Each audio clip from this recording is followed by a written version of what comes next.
Oiga, pese a la reforma laboral, el 43% de los trabajadores labora sin contrato y estos, pues hay que también sumar varios de los que están en la informalidad, o estos son los de la informalidad, no son más en la informalidad, no sé. Pedro, a ver, cuéntanos, muy buenos días, qué gusto saludarte.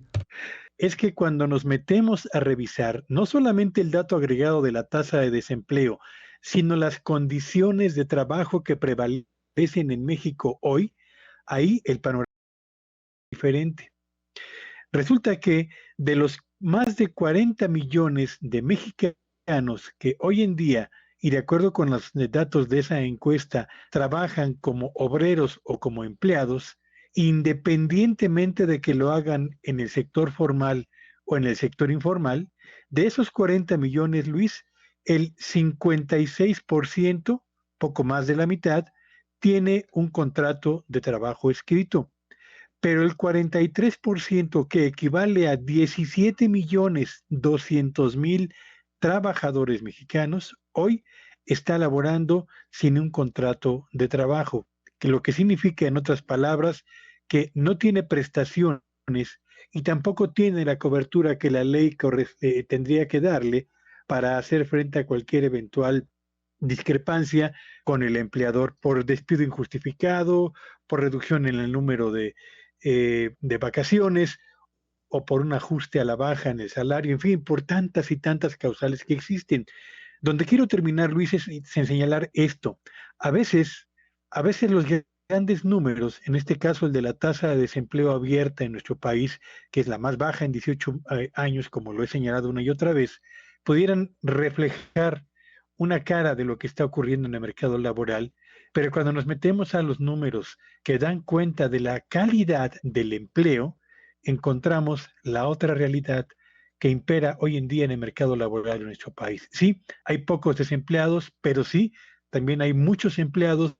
sin contrato de trabajo y sin la cobertura que tendría que darle la ley laboral vigente, que fue, por cierto, Luis Auditorio, como todos ustedes lo recordarán, fue reformada el 1 de mayo del 2019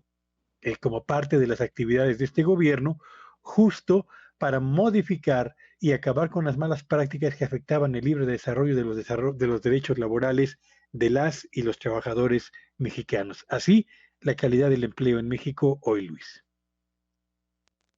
Fíjate, Pedro, que hay algo muy interesante ahí, porque el tema de de estas situaciones laborales de los empleados en este país, cuando apuntan de la formalidad y la informalidad, uno piensa en la informalidad en el tianguis, uno piensa en la informalidad en tiendas, en a lo mejor un empleado que le pagan ahí en efectivo, pero hay muchos trabajos formales, muchos profesionistas con títulos, con maestrías, con doctorados incluso, pues que al final tienen que trabajar en su profesión con todo y sus estudios universitarios, pues en la informalidad, justamente por eso que nos dices, ¿no? Entre que no hay contrato, entre que no hay nada claro, entre que te pagan ahí por debajo del agua. Muy curioso cómo la informalidad ya no es esto que de pronto siguen viendo algunos como algo que se limitaba a situaciones marginales de empleo. Es algo que se da en empresas hechas y derechas. Estamos lejos, muy lejos del panorama que acaban de pintar o que pintaban quienes ahora mismo has señalado, Luis, porque la informalidad laboral en México, y de acuerdo con esta encuesta que el día de ayer publicó el INEGI, alcanzó en el primer trimestre de este 2023 al 55.1% de los mexicanos que trabajan como obreros o como empleados, que trabajan por su cuenta fundamentalmente en todo el territorio nacional. Más de la mitad de los mexicanos que hoy tienen alguna ocupación remunerada la obtienen o la tienen en el sector informal de la economía. Y cuando esto ocurre en un país como el nuestro, Luis Auditorio, donde la inflación le pega y lacera el poder adquisitivo de las familias mexicanas, donde los jóvenes que están terminando sus carreras técnicas o de licenciatura o sus estudios de especialización en maestría o en doctorados salen al mercado de trabajo en busca de alguna oportunidad laboral que les permita aplicar el conocimiento aprendido y se encuentran con que las oportunidades son bajas, son pocas, son de malos salarios y con pocas condiciones que acrediten lo que marca la ley en México, pues terminan por hacer lo que tú bien has señalado, optan por la Claro. informalidad porque ahí al menos se encuentra una ocupación remunerada, Luis. Mil gracias, querido Pedro. Te seguimos en tu red. ¿Cuál es?